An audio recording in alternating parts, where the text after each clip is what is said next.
Oi, eu sou o Guto, professor de literatura, e na aula de hoje daremos continuidade à escrita de Vinícius de Moraes. A aula passada falamos um pouquinho sobre quem foi esse poeta, de maneira bem sucinta os momentos dele, dar uma olhadinha no primeiro momento, religioso existencial, e vimos um poema desse momento.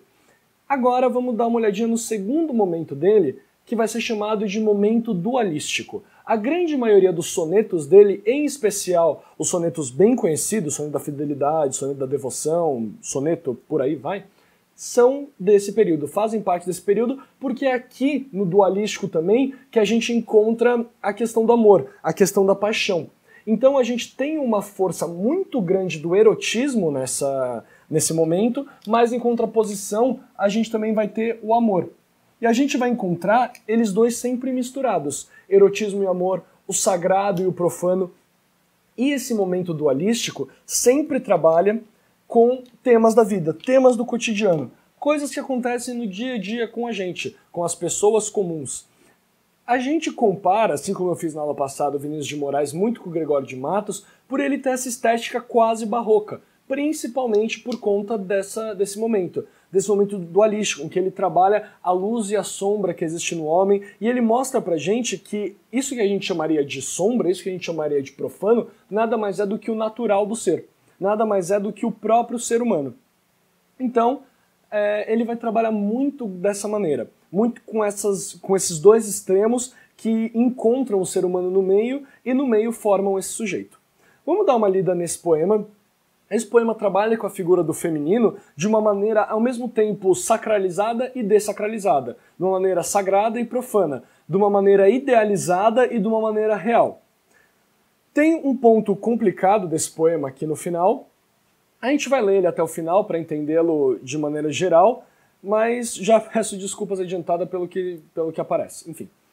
Essa mulher que se arremessa fria e lúbrica aos meus braços, e nos seios me arrebata e me beija e balbucia, versos, votos de amor e nomes feios. Essa mulher flor de melancolia que se ri dos meus pálidos receios, a única entre todas a quem dei os carinhos que nunca a outra daria. Essa mulher que a cada amor proclama a miséria e a grandeza de quem ama e aguarda as marcas de meus dentes nela. Essa mulher é um mundo, uma cadela talvez, mas na moldura de uma cama nunca mulher nenhuma foi tão bela.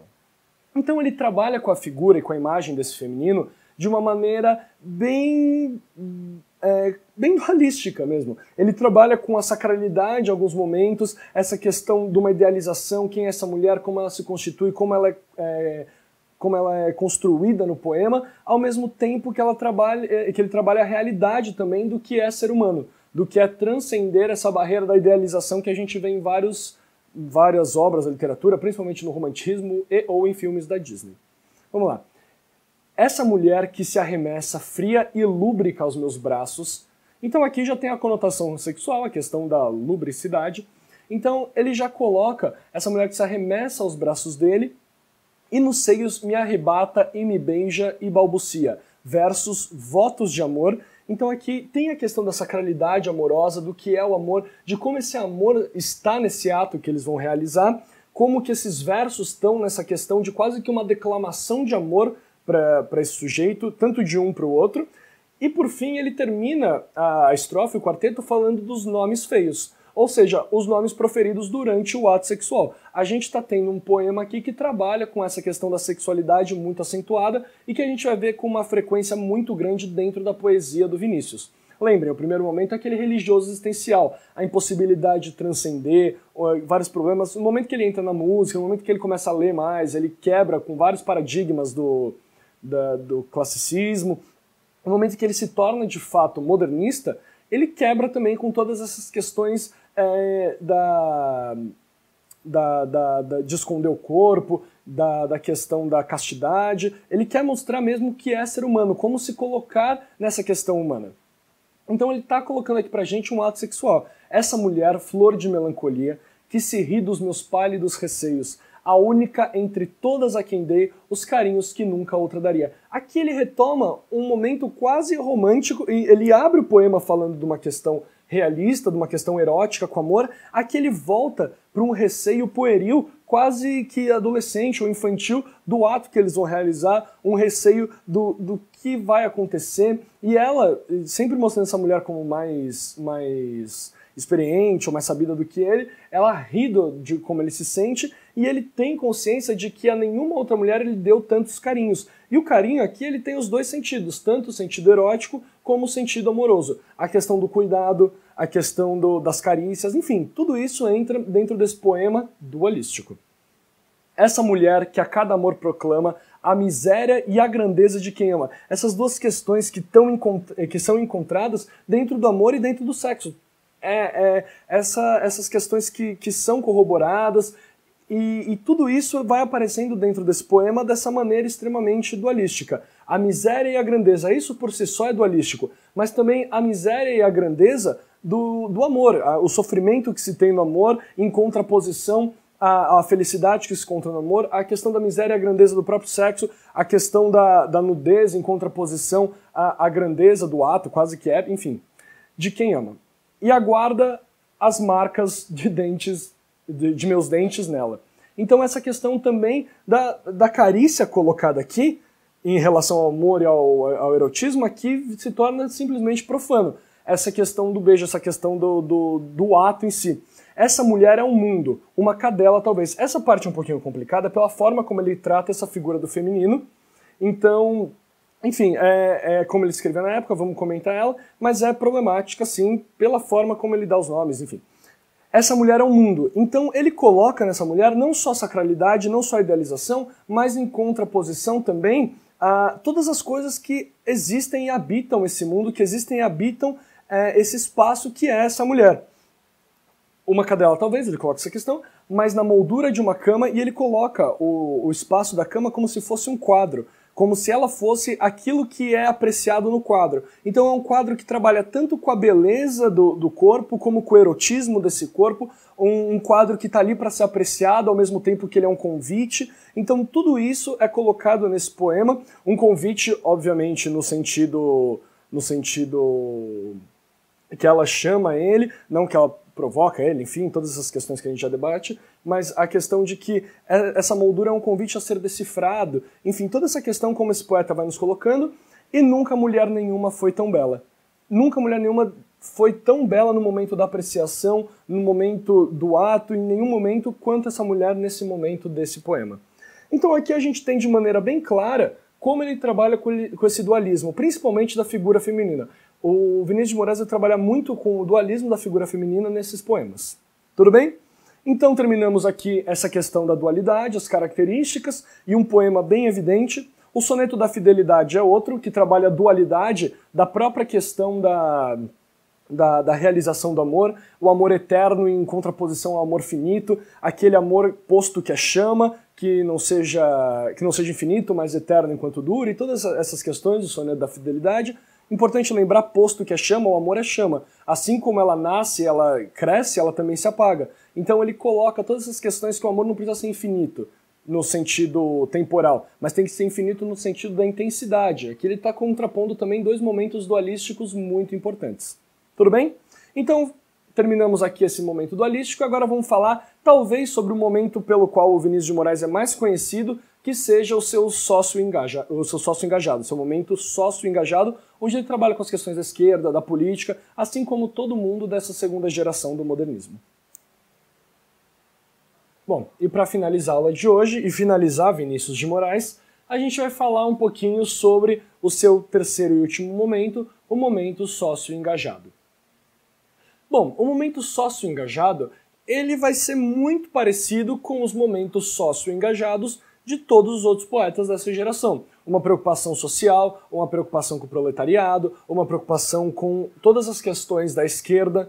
Então, a gente tem, primeiro de tudo, a preocupação com problemas sociais, a preocupação como esses problemas sociais são colocados, o que está acontecendo, como ele lida com esses problemas sociais, e principalmente o principal personagem, o principal sujeito que vai ser abordado nos poemas de Vinícius de Moraes serão a classe dos oprimidos, a classe do marginalizado, o sujeito marginalizado, o sujeito da periferia, o sujeito do proletariado, o trabalhador. Todas as questões que são marginalizadas e exploradas vão ser tratadas na obra do Vinícius de Moraes de maneira quase que num tom épico. Ele eleva a voz desses sujeitos que até então, antes da segunda geração, não aparecia.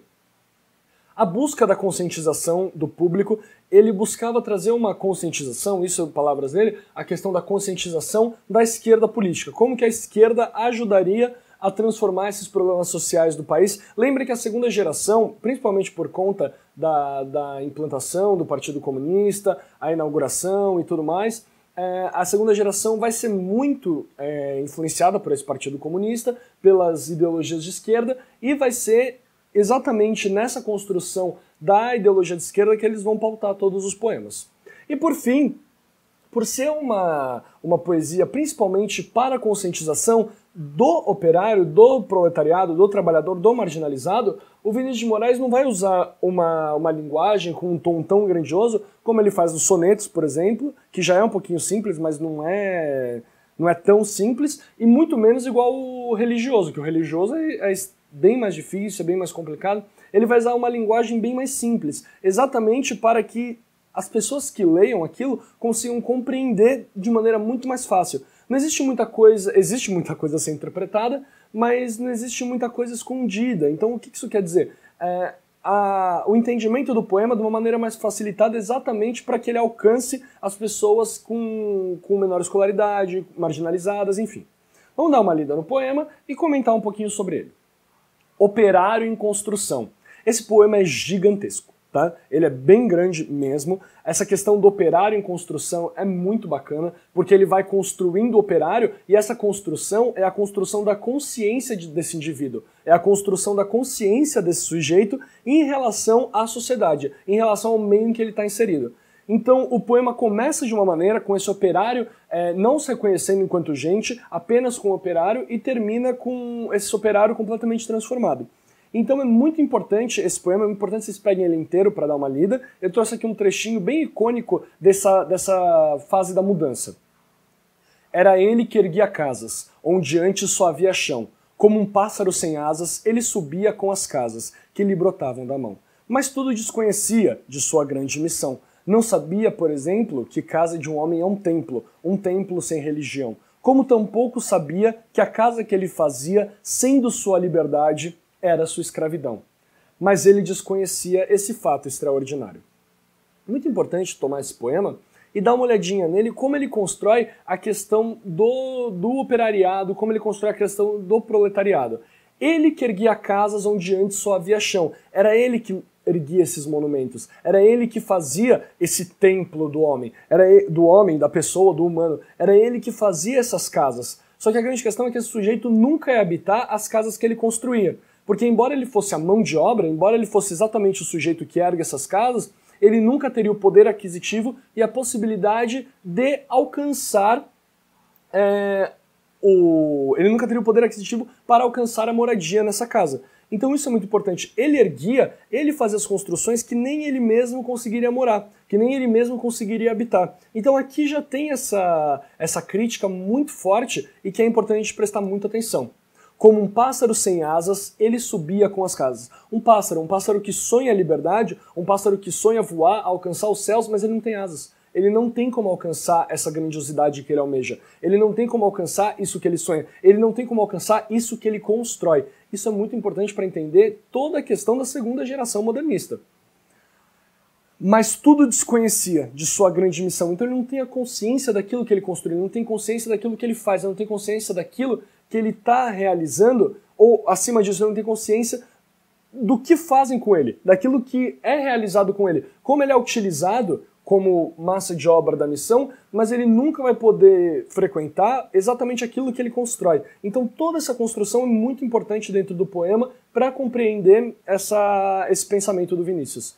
Não sabia, por exemplo, que a casa de um homem é um templo sem religião, como tão pouco sabia que a casa que ele fazia, sendo sua liberdade, era sua escravidão. Esse final ele é muito forte, porque como tão pouco sabia que a casa que ele fazia, sendo sua liberdade em qual sentido econômico, ele ganhava dinheiro com isso. Era dessa forma que ele conseguia comprar as coisas, era dessa forma que ele conseguia botar comida em casa, era dessa forma que ele buscava viver no regime capitalista instaurado no período. Então ele coloca isso com muita força. esse ganhar dinheiro era liberdade dentro daquela sociedade imposta daquele período que se estende até hoje. Ganhar o dinheiro era a liberdade desse sujeito. Mas em contraposição, ele se torna escravo da sua própria liberdade, ou da sua busca de liberdade, do que acredita ser a liberdade. E ele se torna escravo do ganho do dinheiro, porque buscando esse dinheiro, ele se torna um mero lacaio de tudo que esse dinheiro gera. Então ele se torna uma engrenagem, ele se torna escravo desse sistema, onde, para que ele seja livre e possa comer, ele precisa se tornar escravo. Tem toda essa questão, o Vinícius trabalha muito com a questão da exploração do operariado, como o operário é explorado nesse período, todas essas questões. E aqui ele coloca, ele desconhecia esse fato extraordinário, ele desconhecia tudo que realizavam com ele. Tudo que era feito com esse operário e como destroçavam ele, como se utilizavam dele para o enriquecimento alheio. Bom, isso é Vinícius de Moraes. Estudamos o momento religioso existencial, estudamos na aula de hoje o dualístico, agora falando um pouquinho sobre todas as suas propostas do sócio engajado, lemos esse poema, a interpretação que ele nos sugere, toda a construção que ele faz pra gente, e hoje a gente fica por aqui.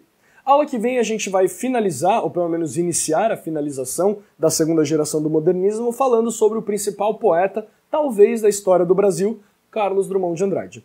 Espero que tenham gostado do Vinícius, espero que queiram se aprofundar um pouquinho mais, vale muito a pena. Os poemas de Vinícius de Moraes são belíssimos e muito interessantes para serem lidos, para aprofundar o conhecimento, sempre cobrado em vários processos seletivos, e espero ver vocês na próxima aula. Muito obrigado e tchau, tchau.